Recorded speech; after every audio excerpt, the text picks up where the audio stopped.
Sveiki visi, šiandien aš gaminsiu špinatų ir vištienos pyragą. In English, it is quiche. Pyrago pagrindui reikės stiklinės miltų, 1 kiaušinio trynio ir šiek tiek mažiau negu pusė stiklinės sviesto. Įdarui reikės špinatų, žaliųjų žirnelių, pusę svogūno, 2 česnako skiltelių, vištienos filė, pieno, 3 kiaušinių ir sūrio. Šiandien aš naudosiu Camembert sūrį. Kad pyrago pagrindas neprikeptų prie indo, reikia jį ištepti sviestu. Taigi pasiėmame gabalėlį sviesto ir ištepame pagrindą. Ištepame indą, kuriame kepsime pyragą. Galite naudoti pirštus, šaukštą, kas kaip nori. Ir dabar reikia išminkyti mūsų pagrindo tešlą. Kaip sakiau, jai reikia stiklinės miltų ir apie pusę stiklinės sviesto. Tiesiog maišykite sviestą ir miltus kartu, kol jie taps vientisa biria mase. Ir tuomet reikės įdėti 1 kiaušinio trynį ir šiek tiek vandens. Mūsų indas yra paruoštas ir išklotas pyrago tešla.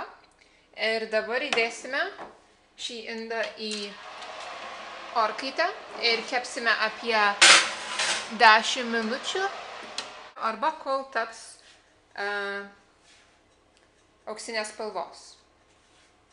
Taigi dabar kepiname pusę svogūno bei 2 skilteles česnako ir primažiname ugnį, sumažiname karštį ir dabar pasiruošime vištienos filė.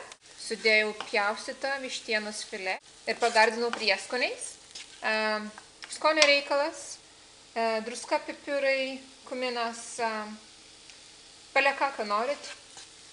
Pyrago pagrindas paruoštas. Jis kepė apie 10 minučių 200 laipsnių temperatūroje.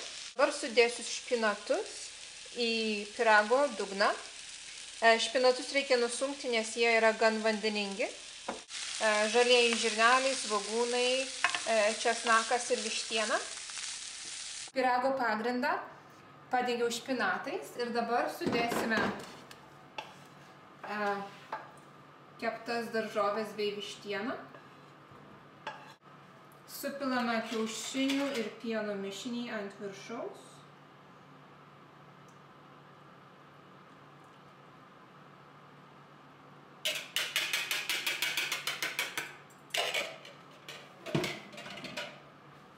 Bei padengiame sūrio gabalėliais.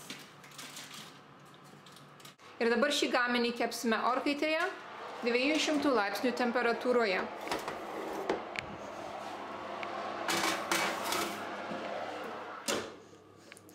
Nustatome savo laikrodėlį 20 minučių ir paskui pasitikrinsime, ar pyragas iškepęs.